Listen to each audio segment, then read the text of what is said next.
So this is a review of the Sandala Dragon X8 bow. It's available on Amazon right now. I'll put a link down in the description. You can go and check it out. But let me explain to you some of the good, some of the bad, and the reasons why I really like this bow.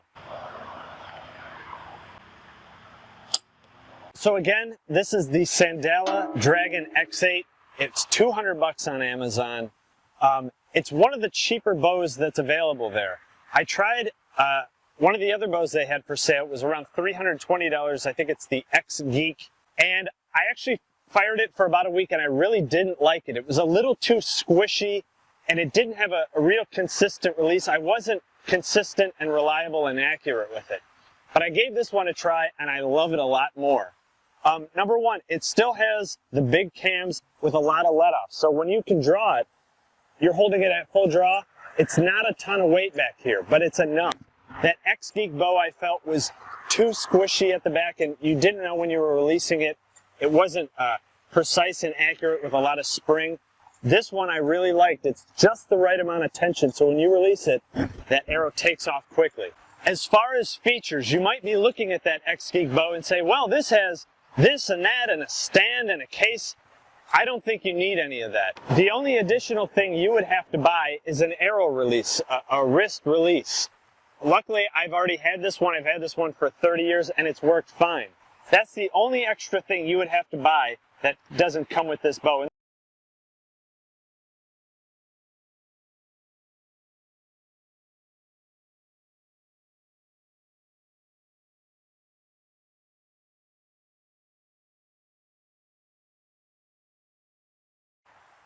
But these can't be simpler. You just lock it into the D loop and pull the trigger to shoot. But as far as lots of extra features, if you need some arrows, I just reviewed a 12-pack of arrows for $30 that are better than the 8 or 6 you get with the XGEEK bow.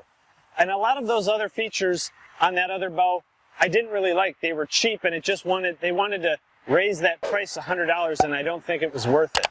But getting into the features of this bow, first of all, the sight. It's a real simple optical sight, but it works great. You can really see the pins. There's nothing wrong with this. The technology on sights hasn't changed that much, and this one's fine and easily adjustable. As far as the overall construction of the bow, it's great. It's solid. You can see the aluminum cams are really nice. The string, the peep sight is great. I have nothing wrong with the overall construction of the bow. I don't see how it's any worse than some of those $1,000 bows out there. Maybe they're a little lighter.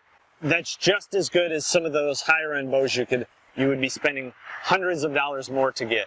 Two things that I don't think are really great on this bow.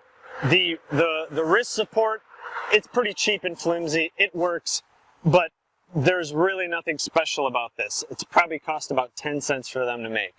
One thing I am going to be upgrading is the arrow rest. This is one of the cheapest you can get. It's kind of like a whisker biscuit, but it's even cheaper. It just has the 3 brushes.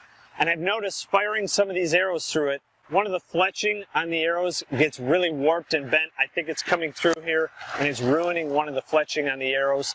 So this is something you might want to upgrade as well. This is the one weak point I would say in the bow. Everything else I really like, but this cheap arrow rest, it works, it shoots, but I found that it messes up some of my arrows and I don't really like it. A really great aspect of some of these newer bows is you can adjust the draw length and the weight without putting it in a bow press, without having to take it somewhere and spend money. You can just do it with an Allen wrench. So as far as the draw length, mine was fine right out of the box, right? I can rest it right on my nose. It's fine. I'm perfectly happy with it. But you could adjust it by just changing the location of this Allen head screw on either of the cams. It comes preset on the number 3 point, which is fine for most people, but you can adjust it to any length. The next thing that's really, really great is the draw weight. By adjusting the Allen wrench on either end of the bow limbs, you can adjust the weight that you're pulling back. So it comes at around 45 pounds. I didn't crank mine all the way to the 70-pound draw weight, but I put it back to just where I can fire about, 50 arrows back to back. I'm not maxing it out as hard as I can pull, but after about 50 arrows, I'm starting to feel it, and I'm like, okay, that's a good draw weight for me. I don't know what it's at. But that's great. After shooting a lot or growing with the bow years later, you might get stronger, you might get older, you might have shoulder problems. You can just crank that down. Maybe you hand it off to a friend or a family member and they can pull more, pull less. They can adjust it. They don't have to take it in or buy a new bow. So that's the versatility of this bow is really great. So for a $200 bow, I think the quality's great. The limbs, the riser, the cams, the sight, everything's great. You can upgrade things like the rest, but other than that, it's got everything you need, nothing you don't, none of that extra stuff you don't really need. It has all the modern technology of a higher end $700–800 bow. So let me know what you think. Thanks.